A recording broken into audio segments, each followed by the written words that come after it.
Tem um momento exato na vida de algumas pessoas em que elas decidem parar de sentir. Não foi escolha consciente, foi proteção. Aconteceu alguma coisa, talvez muitas. E em algum ponto, sem aviso, o sistema interno da pessoa avaliou a conta. Olhou para a dor que estava sendo processada, olhou para a capacidade de suportar e desligou alguma coisa. Quem passou por isso reconhece. É uma sensação estranha. As coisas continuam acontecendo. Você responde adequadamente, faz piada na hora certa, trabalha, cumpre obrigações, funciona.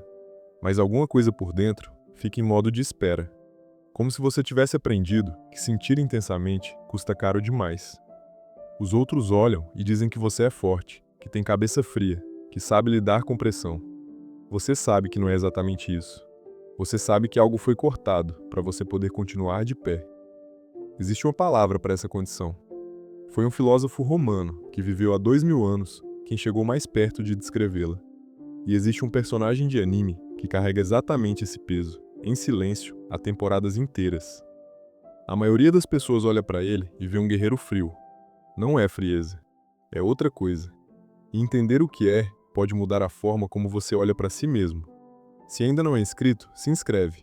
Esse é o tipo de conversa que a Caverna de Nanquim existe para ter.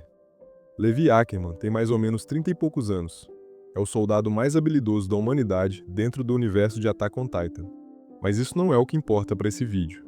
O que importa é como ele chegou aqui. Levi nasceu no subterrâneo. Numa cidade subterrânea, esquecida pelos governos da superfície, onde luz natural não chegava e a única lei era que cada um conseguia impor. Filho de uma prostituta chamada Kuchel, que morreu de doença quando ele ainda era criança. O irmão dela, Kenny, encontrou o corpo, e ao lado, encontrou o sobrinho.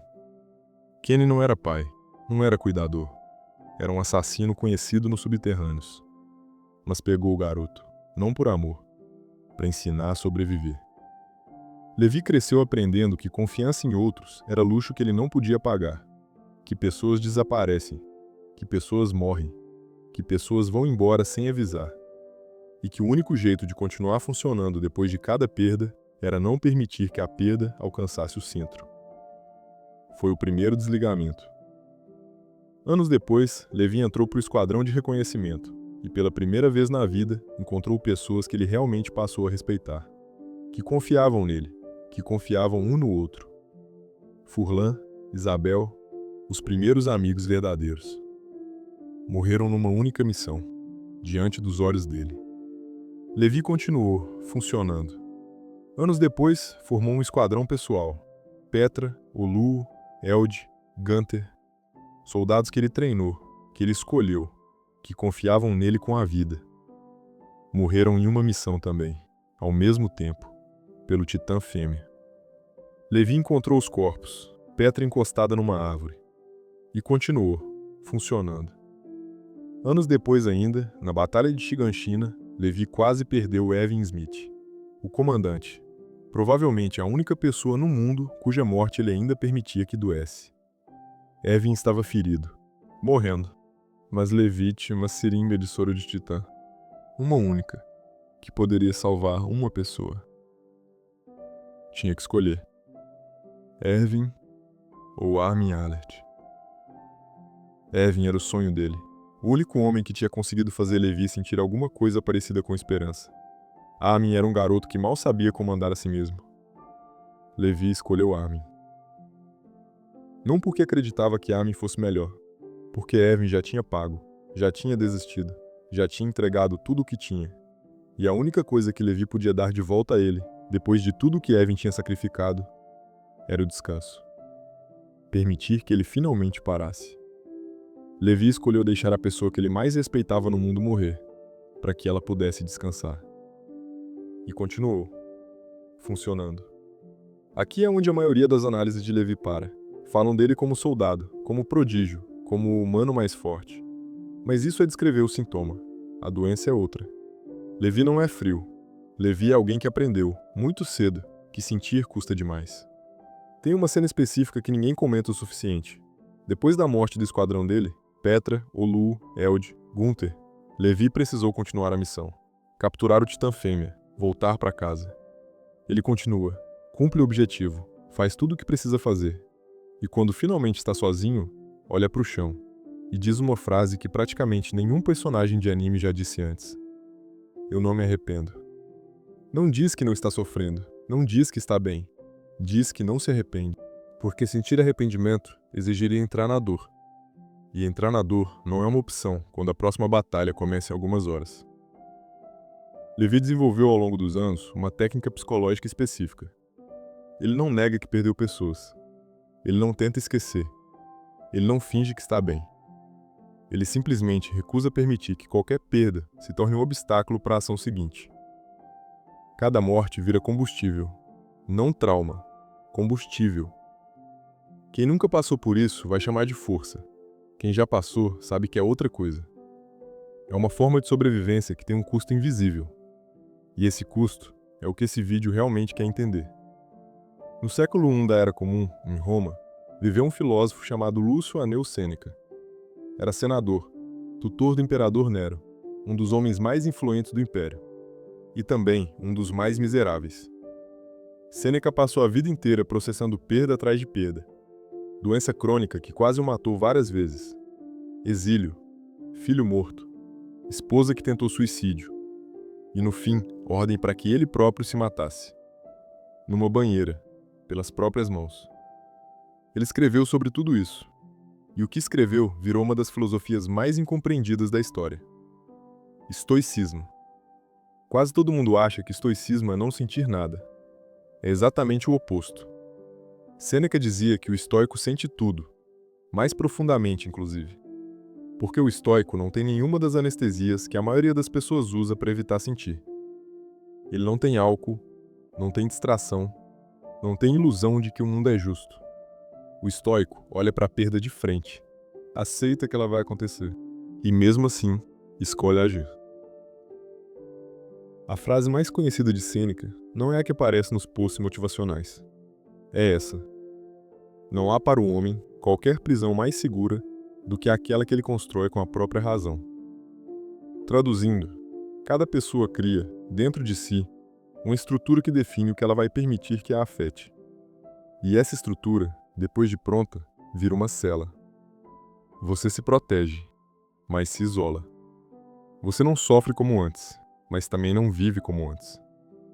A pessoa que entra na cela é diferente da pessoa que sai. Sêneca chamou esse processo de apatheia. Em grego, significa ausência de paixão. Mas não no sentido de virar pedra, no sentido de não ser mais governado pelas emoções. O problema é que a apatheia tem um lado escuro. Quem alcança isso, descobre eventualmente que o preço foi alto. Sêneca, em cartas privadas, admitiu algo que ele nunca colocou nos ensaios públicos. Ele disse mais ou menos com essas palavras: às vezes me pergunto se a paz que conquistei não é apenas a paz dos que pararam de querer. Isso é outra coisa muito diferente do que os memes de estoicismo no Instagram mostram. É a confissão de um homem que percebeu que sobreviver à perda destruiu junto uma parte dele que ele não consegue mais recuperar. Levi Ackerman é o retrato vivo dessa confissão. Ele não é frio porque escolheu ser frio. É frio porque o sistema dele, depois de tantas perdas, mudou as configurações. E essa mudança não tem botão de retorno. Agora eu preciso fazer uma pergunta desconfortável. Você reconhece alguém quando a gente descreve isso? Talvez um pai que parece nunca se abalar. Uma mãe que enterrou pessoas e voltou para o trabalho na semana seguinte. Um amigo que passou pelo divórcio e nunca chorou na frente de ninguém. Ou talvez você reconheça em si mesmo. A pessoa que não chora mais nas mortes que deveriam doer. A pessoa que recebe notícias ruins e responde com lógica antes de qualquer reação emocional. A pessoa que se descobriu, em algum momento da vida, incapaz de se importar com coisas que antes destruíam. Pesquisas em psicologia identificam isso como uma condição específica. É chamado de embotamento afetivo. Acontece quando uma pessoa é exposta a múltiplos eventos de alta intensidade emocional num período em que ela não tem suporte adequado para processar.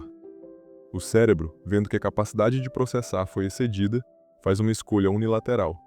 Reduz a intensidade emocional padrão. A pessoa não escolhe, o sistema escolhe por ela. E uma vez ajustado, esse sistema raramente volta sozinho. Estatísticas mostram um padrão.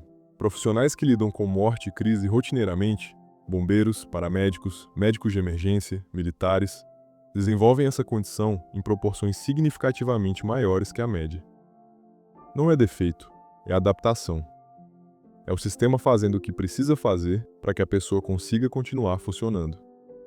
Mas o custo aparece anos depois, quando a pessoa se aposenta, quando a crise acaba, quando a vida finalmente para de exigir a armadura, e ela percebe que não consegue mais tirar a armadura, que se acostumou tanto a não sentir, que sentir agora doeria mais do que o trauma original, que é mais seguro continuar funcionando, mesmo sem precisar mais. Existe um momento em Attack on Titan que captura isso melhor do que qualquer ensaio acadêmico. Levi, num momento raro de baixa guarda, tem uma conversa com Randy Zoe e diz uma frase que basicamente resume tudo o que Sêneca demorou ensaios para explicar. Faz a escolha que vai te dar menos arrependimento. Não a escolha certa, não a escolha boa, a que vai te custar menos depois. É a frase de alguém que aprendeu, na pior maneira possível, que algumas decisões cobram pelo resto da vida. E que a única coisa que você pode fazer é minimizar a próxima conta. Sêneca morreu cortando os pulsos numa banheira. Antes de morrer, deixou instruções para os amigos. Disse que o que importava agora era a forma como ele encarasse aquele momento. Não com medo, não com revolta, com presença. Ele praticou a apatheia a vida inteira para esse momento exato. E quando o momento chegou, funcionou. Mas as cartas que ele deixou para os amigos contam outra história. Cartas privadas, escritas nos últimos meses, onde ele admite que sentiu falta de tudo que ele tinha desligado para conseguir aguentar a vida pública. A capacidade de chorar sem se controlar, de rir até doer, de amar alguém sem calcular as perdas possíveis. Sêneca sobreviveu até o fim, mas no fim, percebeu que tinha sobrevivido pagando com a parte de si que ainda sabia o que era estar vivo. Levi não tem essa percepção. Não no anime, não no mangá. Levi continua, funcionando. No final de Attack on Titan, ele está fisicamente quebrado, quase morto, sem a maioria dos amigos. E ainda assim, continua. Não porque ainda quer alguma coisa, porque parar de funcionar agora seria uma traição a todos que pagaram para que ele chegasse aqui. Esse é o peso silencioso da apatia que Sêneca não falou em voz alta. Não é só o que você não sente mais. É o que você passa a dever, para as pessoas que você não conseguiu salvar, para as versões de si mesmo que você teve que abandonar para continuar, para as emoções que você desligou e nunca mais ligou de volta. Quem desenvolve a apatia não vira frio, vira devedor, e continua pagando essa dívida, vivendo. A pergunta que esse vídeo quer deixar com você não é sobre Levi, é sobre a sua armadura. Quando foi que ela apareceu? Você lembra? Tem alguma perda específica que você ainda não permitiu que doesse? Uma versão de você mesmo que você desligou para atravessar uma fase difícil e nunca religou? Sêneca diria que não tem como simplesmente voltar a sentir. O sistema não funciona assim. Mas ele diria também que tem uma escolha. Você pode continuar pagando a dívida em silêncio. Ou pode, em algum momento da vida, decidir olhar para dentro da armadura, ver o que está guardado lá. Pode doer mais do que o trauma original, mas pode ser a única forma de voltar a estar vivo de verdade. Levi nunca terá esse momento, por causa do mundo dele, por causa do que carregou. Mas você ainda pode ter. Se esse vídeo te fez pensar em alguém que você conhece ou em si mesmo, manda para essa pessoa. Não precisa explicar. Às vezes a pessoa só precisa de um sinal de que alguém a vê. E se você é a pessoa que descrevemos, eu quero deixar uma coisa bem clara. Não é fraqueza precisar de ajuda para sentir de novo. Existem profissionais especializados em embotamento afetivo. Existem terapias que conseguem religar o que parecia desligado para sempre. E pedir ajuda para isso não anula nenhum dos sacrifícios que você fez para chegar até aqui. Honra eles. Porque a armadura serviu para você sobreviver. Mas você não foi feito para sobreviver. Foi feito para viver. E em algum momento, alguém precisa lembrar você disso. Hoje fui eu. Fica na caverna, viajante.